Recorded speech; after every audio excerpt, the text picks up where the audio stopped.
There will be no Cheteshwar Pujara in India's test squad for the tour of West Indies. That means two new entrants in the test squad, Ruturaj Gaikwad and Yashasvi Jaiswal, both of whom have been on the fringe and been part of reserve contingents for India, will now be in India's squad. Yashasvi Jaiswal appears to be the likeliest suitor for India's next number 3. It comes on the back of a sensational IPL season, which has established himself as a T20 superstar. He made more than 600 runs in this IPL season, the most prolific campaign for any uncapped batter in the tournament's history. But he also brings with him a weight of runs in his nascent first-class career. 15 games in, he's averaging more than 80 in first-class cricket and a strike rate touching 70, which might allude to what Rohit Sharma referred to after India's World Test Championship final defeat, which will also mean quite a sea change from the last two primary holders of that number 3 spot in Indian Test cricket, Cheteshwar Pujara and, of course, the present Indian coach Rahul Dravid, who between them have more than 260 tests, most of which were as India's number 3.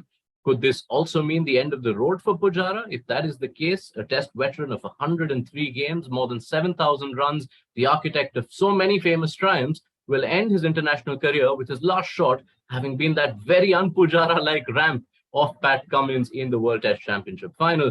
Pujara won't like to lose hope altogether, though, because in Ajinkya Rahane, he saw someone who too was out of the Indian Test mix, but brought himself back with runs in the WTC final. He was India's top scorer in that game at the Oval against Australia, and the reward for Rahane is not just a continued place in the Test squad, but he also is India's vice-captain, given the absence of a lot of leadership options around the squad.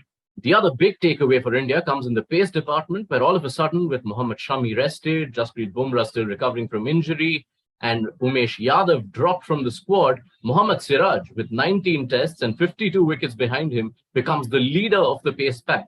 It's a pace contingent featuring Shardul Thakur, Jaydev Unadkat, Mukesh Kumar, and a return for Navdeep Saini, who's only played 2 tests, both of which came on that tour of Australia early in 2021.